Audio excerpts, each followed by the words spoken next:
6 experiences highly sensitive minds carry but rarely share, from thoughts they deliberately hold back to a loneliness that recognition never touches.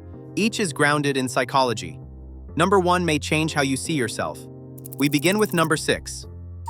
Number 6. I zip my mouth, then replay the meeting. In the moment, I sit quiet, eyes fixed on the table, letting someone else fill the air with words I could have spoken. My mind races ahead, mapping the conversation's twists and what-ifs, but I hold back.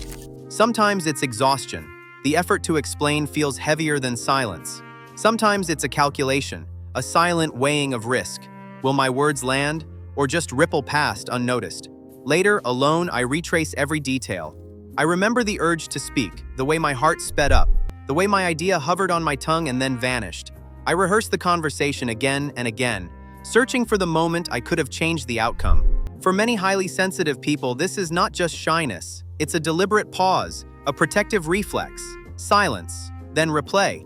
The cycle is familiar, and it's rarely discussed out loud. Number 5. I wrote the memo, they launched anyway. In the weeks before the launch, I ran the numbers over and over, tracing out every way the system could fail. My warning was clear. Cold weather would make the seals brittle. I sent the memo, hoping someone would see what I saw. The day of the launch, my hands trembled as the countdown began. After the disaster, there was silence. No one mentioned my warnings. I replayed each step, wondering if I could have done more, if I should have spoken louder. The sense of responsibility became a quiet ache, not just for the loss, but for the feeling of invisibility, of being present but unheard.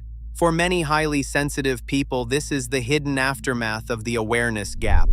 Carrying foresight that others ignore and living with the weight of what could have been. Number 4, picture a classroom where the clock ticks, the lesson stretches on, and a student's gaze drifts out the window. To an outsider, it looks like apathy or distraction.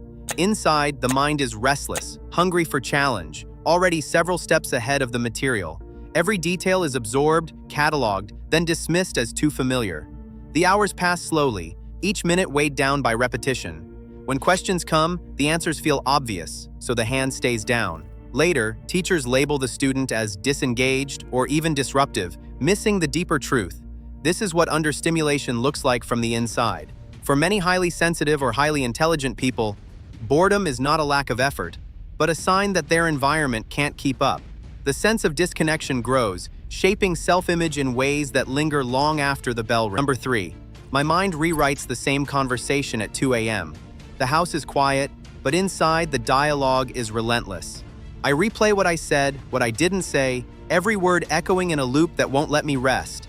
Each pause in the memory fills with new possibilities. What if I had spoken up, or chosen a different tone, or just kept silent a little longer? The scene morphs, branching into alternate versions, each one carrying its own weight of regret or relief.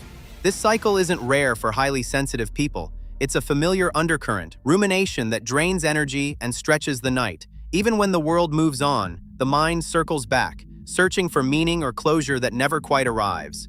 For many, this is the hidden cost of deep processing, a mind that can't easily let go. Number 2. The story behind the Smart One label is rarely told in full. Imagine a life organized around fixing, guiding, and holding space for everyone else, siblings, colleagues, friends, until the habit becomes invisible. The phone rings at midnight, another crisis. The calendar fills with tutoring, advice, and emotional rescue. Over time, the sense of responsibility grows heavier than any achievement. Burnout doesn't arrive as a single dramatic collapse. It arrives as a slow draining, a quiet depletion that makes even small decisions feel impossible. The mind that once solved everyone's puzzles now struggles to find energy for its own needs. Guilt can follow rest, and saying no feels like a betrayal of the role. For many highly sensitive or gifted adults, this pattern is woven into their history. Recognizing the cost is the first step toward setting boundaries and reclaiming energy for self-care. This content is for educational purposes only and does not replace professional advice. And finally, in first place, if any of these experiences sound familiar, know that you are not alone. The private world of the highly sensitive or highly intelligent mind is often quieter, more complex, and more vulnerable than it appears from the outside.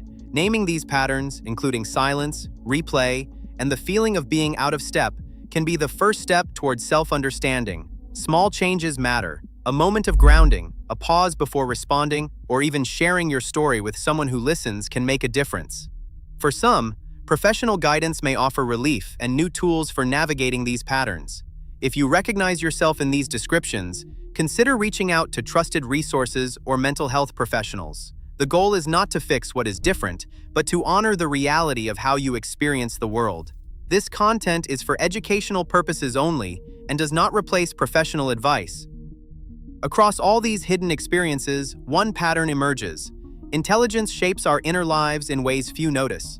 For many, feeling deeply is as real as thinking deeply. This video is for understanding, not diagnosis.